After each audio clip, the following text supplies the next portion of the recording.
Ora, muito bem-vindos a mais uma conversa sobre aves. Hoje o tema é o pintacilo. Isto é a quarta ave na tua lista, Gonçalo, certo? Olá Zé, viva! É verdade, o pintacilgo foi a minha espécie número 4. Mas há aqui um aspecto curioso, é que eu tinha referido nas sessões anteriores que as 3 primeiras espécies tinham sido registadas no mesmo dia, que foi em dezembro de 87, num local chamado Torre da Gadanha, perto de Montemoro Novo, num intervalo de 2 noites dedicadas à astronomia, em que eu registrei as 3 primeiras espécies, mas depois houve um hiato de 3 meses. Portanto, eu depois dessas 3 espécies na Torre da Gadanha, não fiz mais observação de aves durante quase 3 meses. Porque eu na altura ainda estava mais virado para a astronomia do que provavelmente para as aves, e portanto não estava ainda muito dedicado ao tema.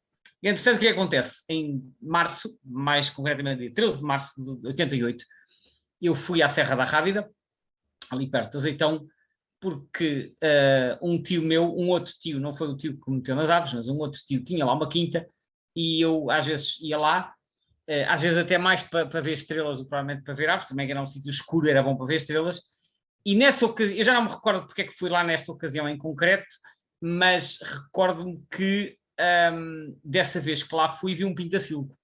Eu acho que não estava a fazer observação de aves. Calhou, quer dizer, eu acho que, não me recordo bem da observação, mas eu acho que vi assim o bicho pousado, e o pintacilgo é um bicho colorido, fácil de identificar. O que é certo é que aquele bicho chamou-me a atenção, é um bicho bonito, né? E estava perto, e eu, epá, é verdade, eu estava a fazer uma lista de aves, deixa-me cá registar isto. E este pintacilgo foi uma espécie de wake-up call para o facto que eu já tinha estado a começar a fazer uma lista de aves, mas tinha deixado isso na gaveta, depois daquela visita à Torre da Gadanha. Começaram as coisas a tornar-se sérias. Não é ainda sérias no sentido, não era ainda muito intensivo, mas depois deste ato, houve este ato de 3 meses após as 3 espécies iniciais, mas depois, a partir do pintacilgo, começou a haver aqui algum princípio de regularidade. Eu não fazia ainda saídas para ver aves, regularmente, mas comecei a estar atento, comecei a estar mais atento às aves, e portanto foi a partir do pintacilgo. Ora, o pintacilgo, portanto, calhou, quer dizer, foi assim uma coisa casual, se calhar se fosse um bicho menos colorido eu nem ligava nenhuma, mas calhou ser um pintacilgo. E portanto, é com o pintacilgo, depois daquele arranque inicial, é com o pintacilgo que eu então retomo aqui o interesse nas aves, e a partir daqui começa a haver uma continuidade cada vez maior.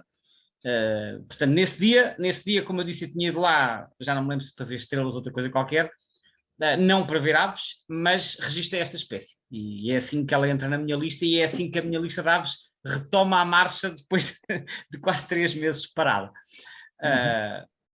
Portanto, esta é a história desta observação. Numa das sessões anteriores nós falámos também do cartacho, que é uma espécie que, como o pintacilgo, tem uma distribuição muito grande, não é? Portanto, e aqui o pintacilgo não deve ficar muito atrás do cartacho. Não, mas com algumas diferenças importantes. A primeira diferença é que, embora o pintacilgo ocorra no país todo, há bastantes assimetrias na sua abundância. Em particular, ele é muito mais numeroso na metade sul do que na metade norte, sem qualquer comparação, porque é mais frequente a sul do Tejo, portanto, Alentejo, Algarve, Ribatejo, e uma parte da Extremadura também, eles vão também para o norte do Tejo, mas ali no litoral a norte de Lisboa, na chamada Zona Saloia, também há muitos, e depois, à medida que vamos andando para o norte, eles vão se tornando menos abundantes, e é especialmente no noroeste, na zona do Grande Porto e arredores, aí é a zona onde há menos pintacilgos. Também há, mas em abundâncias que não têm nada a ver com aquilo que se verifica no sul. Aliás, isto não é novidade, isto já os chamados autores clássicos há 100 anos referiam isso, que o pintacilgo é pouco abundante no noroeste. Depois o outro aspecto importante é que o pintacilgo também ocorre nos Açores e na Madeira. Nos Açores sabe-se que foi introduzido. Terá sido introduzido, segundo algumas referências, no século XIX, e atualmente ocorre em todas as ilhas. Na Madeira a situação é um bocadinho menos clara, porque o segundo Atlas de Nidificantes, que foi publicado em 2008, refere a espécie como tendo sido introduzida na região.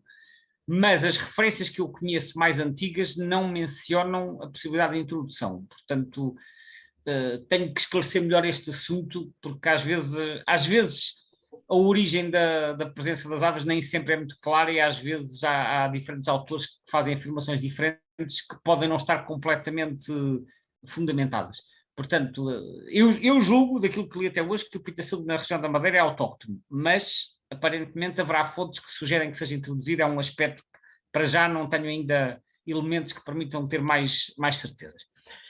O outro aspecto esta ave também tem hábitos migratórios, não é? Era isso que eu ia dizer. O outro aspecto é que o pintacilgo nós chamamos residente. Residente, mais uma vez, significa que está por cá todo o ano, mas residente não é incompatível com o facto de haver indivíduos migradores.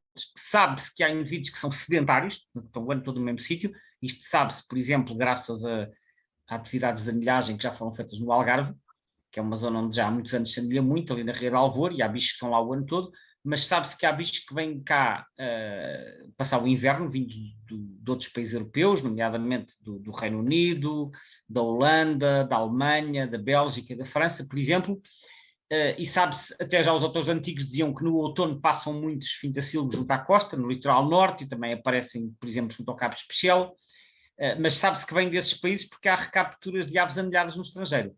Portanto, nós recebemos um contingente invernante de pintacilgos vindos de outras latitudes. Portanto, no inverno temos uma mistura, o que provavelmente significa também que no inverno são mais abundantes. E como é com a reprodução destes bichos? Quando dizes como é que é, refere-se ao tipo de Sim, local ou ao calendário? Certo. Sim, pronto, eles como a maioria das aves, reproduzem-se na primavera, e é nessa altura que eles podem ser ouvidos a cantar, e começam a construir os ninhos mais ou menos em meados de março, é a data típica, que aliás eu diria que é um mês normal para a maioria dos residentes. É claro que há alguns, como o cartaz que já falámos no outro dia, que podem começar mais cedo, em fevereiro, ou até se calhar em finais de janeiro, mas não é a maioria das espécies. A maioria das espécies residentes começa a construir os ninhos em março. Depois os festivais que chegam um pouquinho mais tarde, normalmente é mais em abril ou maio. Portanto, começam a construir em março e em abril já há crias. Já há crias a ser alimentadas nos ninhos, embora juvenis assim a voar, que são aqueles que têm a cabeça castanha, normalmente é sobretudo a partir de maio. E como acontece com os cartazes e como acontece com uma série de outros passariformes residentes, eles podem criar duas ninhadas. Portanto, em maio os juvenis já estão aí a voar e eles então vão à segunda volta e por isso fazem uma segunda ninhada, muitos deles pelo menos, e por isso a época de reprodução pode ir até julho. Será uma espécie, em princípio, que não está, portanto, com estatuto de ameaça, não é? Não, está no estatuto o estatuto de ameaça é pouco preocupante, é uma espécie abundante, não há sinais, que eu saiba, não tenho neste momento elementos quantitativos, mas não há sinais de que esteja a diminuir assim de forma expressiva, portanto, mas atenção que às vezes para estes passariformes comuns, apesar de haver censos também para este tipo de aves, é muito fácil às vezes haver uma diminuição expressiva e nós não darmos por ela, se os censos não forem regulares e não forem, se a amostragem não for representativa. Mas para já, porque apesar de não estar ameaçados, estão identificadas algumas ameaças para a ave, como por exemplo a questão da alteração do uso do solo, porque esta ave, apesar de tudo, de alguma forma também está, digamos, próxima, digamos, do ser humano, não é? Sim, é assim. Bom, vamos ver. As alterações do uso do solo, eu acho que são uma ameaça transversal que afeta a maioria das espécies. O que acontece é que depois algumas conseguem se adaptar melhor que outras. Essa é que é a questão. Ou seja, alterações do uso do solo sempre houve.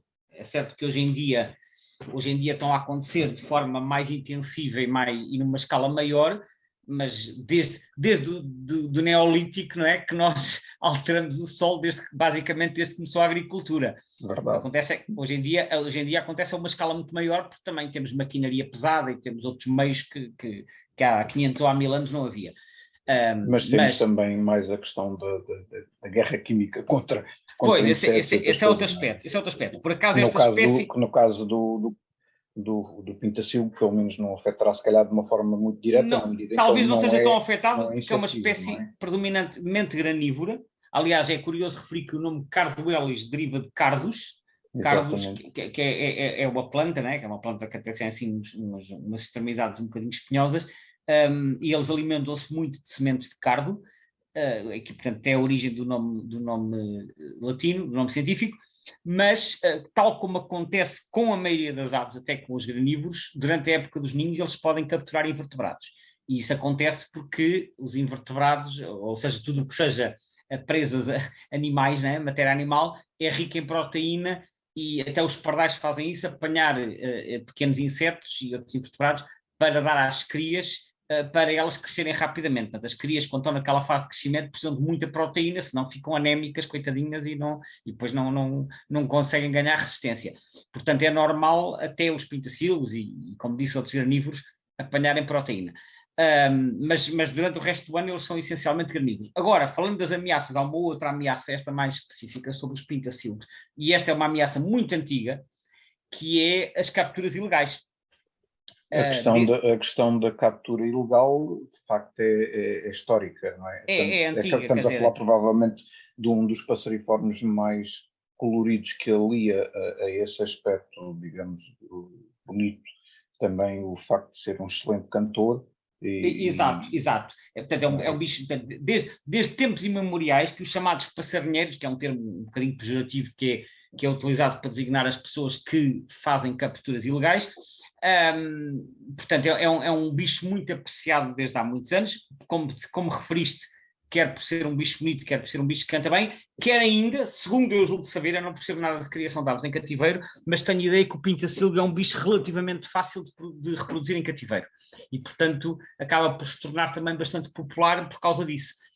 Porque há muita gente que faz criação. Hoje em dia ainda há quem faça, mas a forma legal de fazer é que só se pode ter e comercializar bichos que tenham nascido em cativeiro. Hoje em dia existe um programa de registro em que os criadores têm que registar os bichos, portanto, com as anilhas próprias e com os números de série, e esses bichos que estejam registados e que tenham lá os devidos certificados, os papéis, esses até podem ser vendidos.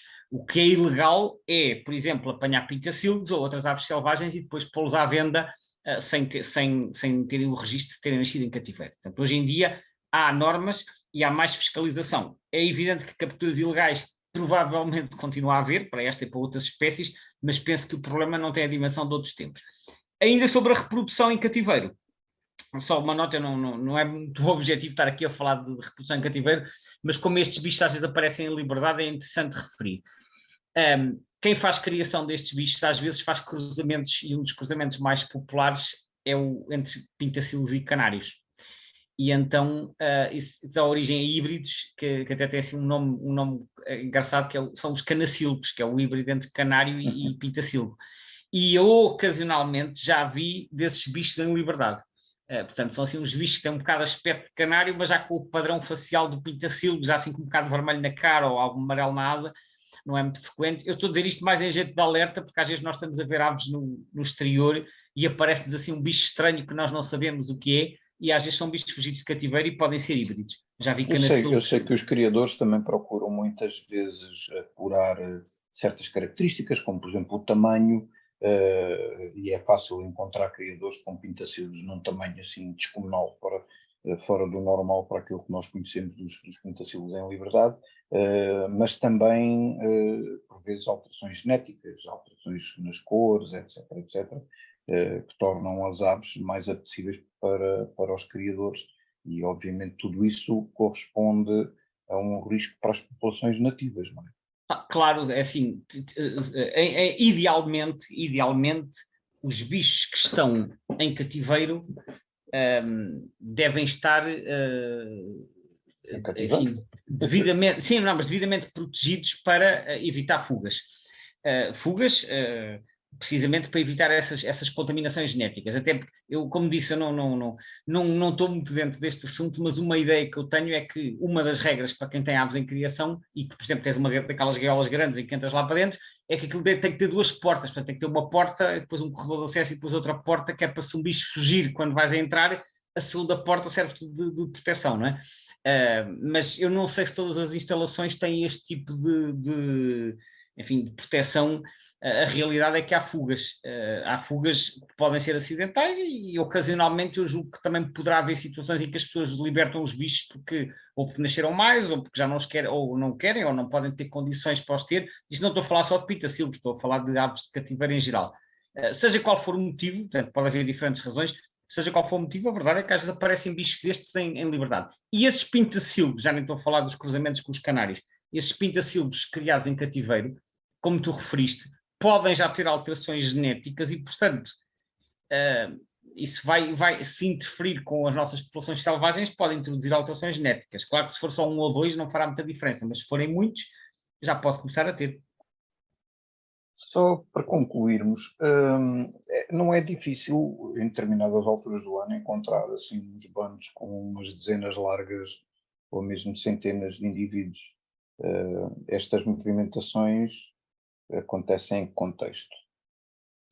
Ora bem, há várias espécies, aliás, bastantes espécies, e não estou a falar só de passariformes, porque isto acontece também com outros grupos, que é o caso, por exemplo, dos patos e das limícolas, etc., que são territoriais na época dos ninhos. Portanto, na época dos ninhos, juntam-se em casais e vão nidificar lá no seu recanto, e que depois, fora da época dos ninhos, se juntam em bandos. Como eu disse, acontece com as limícolas, que nós vemos grandes bandos, mas que na reprodução não são coloniais. Há poucas aves que sejam coloniais. As que são coloniais são tipo as garças, algumas andorinhas, algumas cegonhas e mais meia dúzia de espécies. Mas a maioria das aves não nidifica colonialmente, mas depois junta-se em bandos. E acontece isso muito com uma data de passariformes, como também lavercas, tentilhões, estorninhos, por aí fora, e acontece com os pitacilgos. Ora, eles juntam-se em bandos, eu penso que tem a ver com dois fatores. Agora, falando genericamente e sem ser especificamente em relação a esta espécie.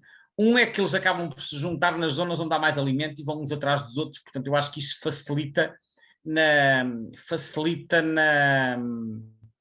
na localização de locais ricos em alimento. Portanto, eles acabam por se concentrar, vão uns atrás dos outros para tentarem ir aos sítios mais favoráveis.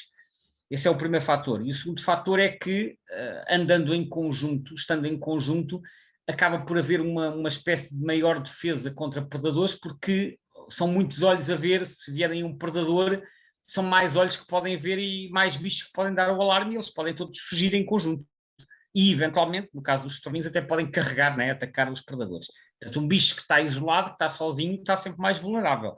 Portanto, essa história de se juntarem em bandos, julgo que tem a ver com esses dois fatores. Portanto, por um lado, explorar os recursos alimentares, por outro lado, então, ter maior defesa contra predadores.